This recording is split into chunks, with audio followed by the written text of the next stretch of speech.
ఈ వార్తను పూర్తిగా విని మీ అభిప్రాయాన్ని చెప్పండి. ఎందుకంటే బహుశా ఇంతకంటే దుర్మార్గమైన ఘటన, ఇంతకంటే దారుణమైన ఘటన మరొకటి ఉండదేమో. ఏ పిల్లలైనా తల్లి ముందు చాలా భద్రతను ఫీల్ అవుతారు. కానీ అలాంటి ఒక తల్లి ఒక ప్రియుడి మోజులో పడి 3 బిడ్డలను చంపేసింది అంటే ఈ ఘటనను ఏమనాలో మీరే చెప్పండి. ఇలాంటి తల్లిని ఏమనాలో మీరే చెప్పండి. సహజంగా ఏ తల్లి అయినా ఏం చేస్తుంది? ప్రమాదం సంభవించిన సమయంలో తన ప్రాణాలను అడ్డుపెట్టి బిడ్డల ప్రాణాలను కాపాడుతుంది. అది తల్లి అనే బంధం. కానీ ఇక్కడ ఒక మహిళ, ఒక తల్లి చూడండి ఒకసారి, ఆ 3 బిడ్డలకు పెరుగులో విషం పెట్టి చంపేసింది. దీనికి కారణం ఏంటో తెలుసా? ప్రియుడిపై మోజు. ప్రియుడిపై మోజులో ఆ బిడ్డలకు అన్నంలో విషం పెట్టి చంపేసింది.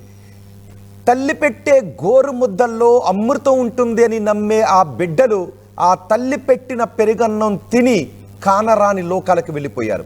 ఇంకా ఆ తల్లి ఎంత దుర్మార్గానికి పాల్పడిందో ఇప్పుడు నేను చెప్పబోతున్నాను.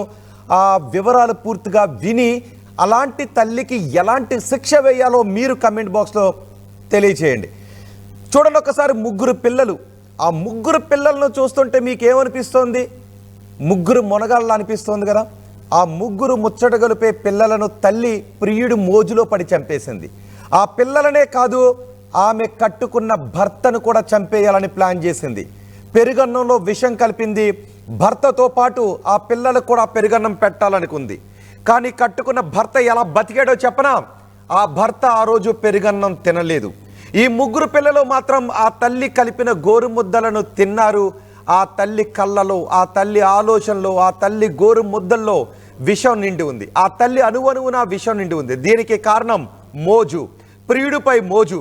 ప్రియుడి పడక సుఖాన్ని మరిగిన మోజులో 3 పిల్లలను చంపేసిన దుర్మార్గమైన తల్లి గురించిన వార్తను ఇప్పుడు మీరు వింటూ ఉన్నారు. గతంలో మనం చూసేవాళ్ళం, మానవ సంబంధాలు ఎటు వెళ్ళిపోతున్నాయి, ఆస్తుల కోసం అయిన వాళ్ళను చంపేస్తూ ఉన్నారు అనే దుర్మార్గమైన ఘటనలను మనం గతంలో విని ముక్కున వేలేసుకునే వాళ్ళం. ఏమైపోతుంది సమాజం అని బాధపడే వాళ్ళం. కానీ ఇప్పుడు ఈ ఘటన చూస్తే మీకేమనిపిస్తోందో చెప్పండి.